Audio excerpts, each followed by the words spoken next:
ever stumble upon something online so weird that it makes you wonder, like, am I the only one who's ever seen this? Oh, yeah. That's kind of how I felt digging into this collection of writing from EMToast.com. Okay. It's archived from like 2014, 2015, Right. and it's like this digital time capsule Yeah. packed with like bizarre news stories, short stories that read like fever dreams and advice columns that I swear would make your therapist like raise an eyebrow. It's fascinating. What's fascinating about EMToast.com is that it uses this humor, this absurdist humor, Yeah. as a lens to examine like some really deep, profound stuff. Yeah. How technology impacts our relationships, Right. the anxieties of social connection, and I think most importantly, maybe just the sheer strangeness of being alive. Right. Right. Like, what does it all mean? Exactly. And what's so wild is how relevant all of these themes still feel today, even though, like, the digital landscape has changed so much since 2014. Oh, absolutely. So where do we even begin to unpack the EMToast voice? It's like this tightrope walk between, like, cynicism and sincerity. Yeah. It's a hard needle to thread. It is, and you're right, it's this delicate balance. But that's, I think, precisely why EMToast writing is so effective. Yeah. You know, there's this dark, often very self-deprecating humor that's woven throughout. Right. But then these moments of vulnerability shine through, these little glimmers of, Yeah. and they're just like real raw human emotion that make the narrator incredibly relatable. You can really see that contrast in that Dear Mom and Dad entry from January 8th, 2014, where the narrator, they start off by complaining about, get this, having to put ketchup on an egg roll because their town doesn't have, quote, proper duck sauce. Okay. It's such a bizarrely specific detail to latch onto. It's brilliant, though, right? I mean, that one single mundane detail transforms into this, like, absurd existential crisis. Yes. And it resonates because, let's be honest, who hasn't fixated on something totally trivial? Oh, absolutely. Because, you know, life felt overwhelming at that moment. Right. Exactly. And then in the very next breath, like right after the ketchup complaint, they drop in this line, quote, life is tough. I never know if I'll make it through the day, much less another year. Like, whoa. That shift. It's jarring, that sudden shift from laughing at ketchup to feeling this pang of, like, shared anxiety. Right. That is, like, quintessential EMToast. It's disarming. Yeah. That sudden shift from humor to, like, heartfelt emotion. Right. It makes you wonder if the humor is a way of coping with the anxieties. Mm-hmm. Or maybe even a way of connecting with others who feel the same. Have you ever felt that disconnect they're describing? Yeah. That sense of being on the outside looking in? Definitely. I think EMToast really taps into this universal experience of, you know, feeling like an outsider. Yeah. Especially when it comes to technology, which is so interesting considering, like, the time period we're talking about here. Yeah. I mean, this was pre-Instagram, pre-TikTok. Right. Before, like, our current age of, like, social media saturation. And yet, their observations about technology's impact on our lives, I know, it's crazy. they're eerily prescient, right? Yeah. Take, for instance, the piece from March 31st, 2014, titled, Facebook Begins Rolling Out Friend Rating System. Now, obviously, this is satire. Right. This didn't actually happen. But there's a real biting critique woven in there. Oh, the satire's spot on, though. Like, the friend categories they invent are hilarious. Hawker, too proud parent. Yeah. Even tuner for people who love, like, 90s country music. Of course, yes. I mean, it's comedy gold, but it also makes you think, you know? Exactly. It makes you think about the pressures of, like, curating an online persona, even back then. Right. This desire for validation through, you know, even back then it was likes and ratings, this fear of being judged. EMToast was already dissecting those anxieties before they became so deeply ingrained in our culture. Mm-hmm. You know what I mean? Yeah. It's like they could see the trajectory of, like, where social media was headed. Yeah. And its pitfalls, like, years before it actually became our reality. Precisely. And that, you know, that foresight, that ability to pinpoint the anxieties that were kind of like bubbling beneath the surface of our growing dependence on technology is even more apparent in All the Robots Are Wiping Now from July 15th, 2015. Okay, that title alone, like, peak EMToast. Right. All the robots are wiping now. Like, what? What's that even mean? It's hilarious, but also kind of unsettling at the same time. It's that classic EMToast blend, right? That absurdity and that like unease. Yes. But beneath the humor, I think, lies this really profound observation about how isolating technology can be. The robot's wiping, you know. Yeah. It's really just a metaphor for how we're already disconnecting from each other. Right. Even without the robots, right? You're right. And there's that one line in that piece that really stuck with me. Quote, "These tools provide an illusion of connectedness, yet we are actually disconnected."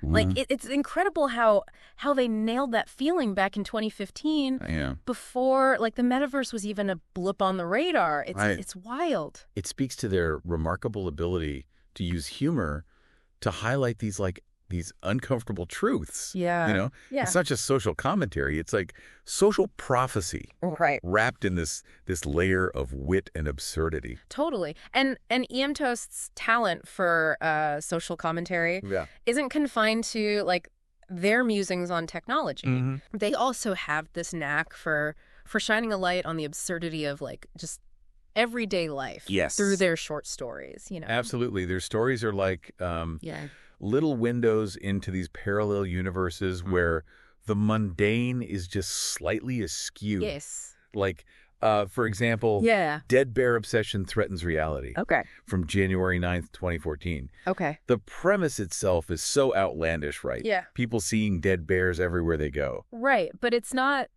just played for laughs, though. Like, there's this underlying current of anxiety there. Yes. That makes you wonder, like, is the narrator losing their grip on reality? Exactly. You know? Yes. It reminds me of those times when you, like, wake up from a really vivid dream. And for a moment, you, like, can't quite shake the feeling that it was real. Yes, totally.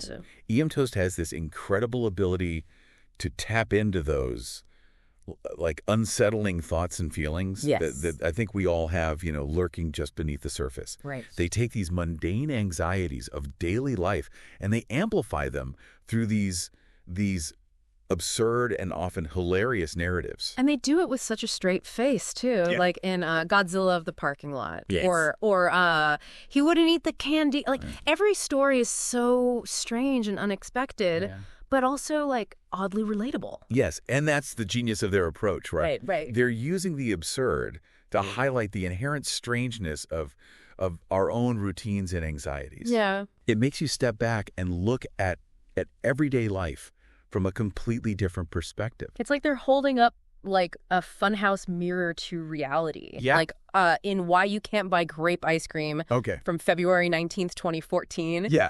It's this, like, elaborate, totally fabricated history of grape ice cream, complete with, like, scientific jargon and conspiracy theories. Of course. And it's written with such conviction that for a minute you're like, wait, hold on, have I been lied to my whole life? Exactly.